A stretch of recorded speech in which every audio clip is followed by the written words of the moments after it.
तो कुआलालंपुर में प्रधानमंत्री मोदी ने तमिल भाषा और संस्कृति की जमकर तारीफ की। पीएम मोदी ने कहा कि तमिल के लोगों ने अपने टैलेंट से मानवता की सेवा की है। मैं गर्व के साथ कहता हूं कि भारत के उपराष्ट्रपति थिरू सीपी राधाकृष्णन, विदेश मंत्री एस जयशंकर, साथ ही वित्त मंत्री निर्मला सीतारमण, जिन्होंने हमारे देश का 9 बार बजट पेश किया, और सूचना एवं प्रसारण मंत्रालय के राज्य मंत्री मुरुगन लोगनाथन मुरुगन ने, ये सभी लोग तमिलनाडु से आते हैं। Is India's gift to the world. Tamil literature is eternal and Tamil culture is global.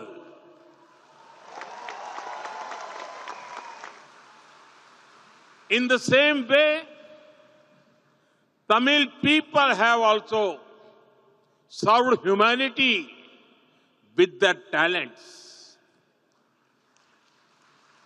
And I proudly say, India's Vice President, Thiru C.P. Radhakrishnan ji, our Foreign Minister, Dr. Jaishankar ji, who is with us today, Finance Minister, Nirmala Sitharaman ji, who has presented our budget 9 times. Dr. Murugan, our Minister of State for Information and Broadcasting, are all, they are from Tamil Nadu.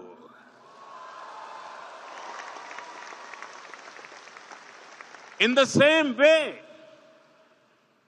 the members of the Tamil diaspora in Malaysia are serving the society in various fields. In fact, the Tamil diaspora has been here for many centuries. Inspired by this history, we are proud to have established the Tiruvalluvar Chair in the University of Malaya.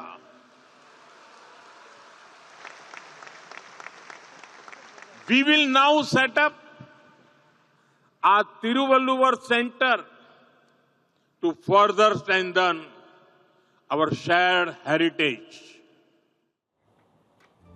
सहयोगी अक्षय राय हमारे साथ में जुड़ चुके हैं। अक्षय, बेहद महत्वपूर्ण ये दौरा है प्रधानमंत्री का। कल जब उन्होंने बातचीत की तो उन्होंने बताया कैसे मलेशिया और भारत के रिश्ते भावनात्मक भी रूप से जुड़े हुए हैं, लेकिन जो आज समझौते हुए हैं वो कितने महत्वपूर्ण हैं उसके बारे में बताइएगा। और देखिए, बहुत महत्वपूर्ण है और सबसे बड़ी बात है कि स्ट्रेटेजिक पार्टनरशिप के बाद भारत प्रधानमंत्री का ये दौरा निश्चित से बहुत महत्वपूर्ण है। 11 अगर देखा जाए तो एमओयू हस्ताक्षर किए गए हैं, जिसमें कि सुरक्षा क्षेत्र में, रक्षा क्षेत्र में साझेदारी को मजबूत करने की कवायद की गई है। आतंक विरोधी गतिविधियों और खुफिया जानकारियों को साझा करने पर सहमति बनी है।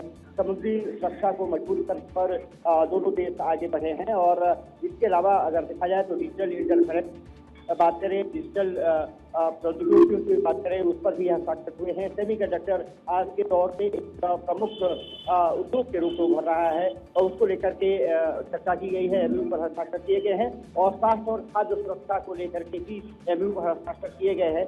एक तरफ कहा जा सकता है कि जिस तरह से भारतीय प्रधानमंत्री नरेंद्र मोदी ने मलेशियाई प्रधानमंत्री अनवर इब्राहिम के साथ चर्चा की है, ये माना जा रहा है कि एशियान के साथ साथ मलेशिया के साथ संबंध जो रहे हैं वो और विस्तार है। और निश्चित से कहा जा सकता है कि जो भारतीय डायस्पोरा को उन्होंने संबोधित करते हुए तमिलनाडु का जिक्र किया, संस्कृति का बिल्कुल ठीक है अक्षय, तमाम महत्वपूर्ण जानकारियों के लिए आपका बहुत बहुत शुक्रिया। तो देखिए, प्रधानमंत्री मोदी का मलेशिया दौरा जिसका हम जिक्र कर रहे हैं, दोस्ती की तमाम तस्वीरें आई, गार्ड ऑफ ऑनर उन्हें दे दिया गया और जो बैठक हुई इसकी तस्वीर भी हमने आपको दिखाई। चलिए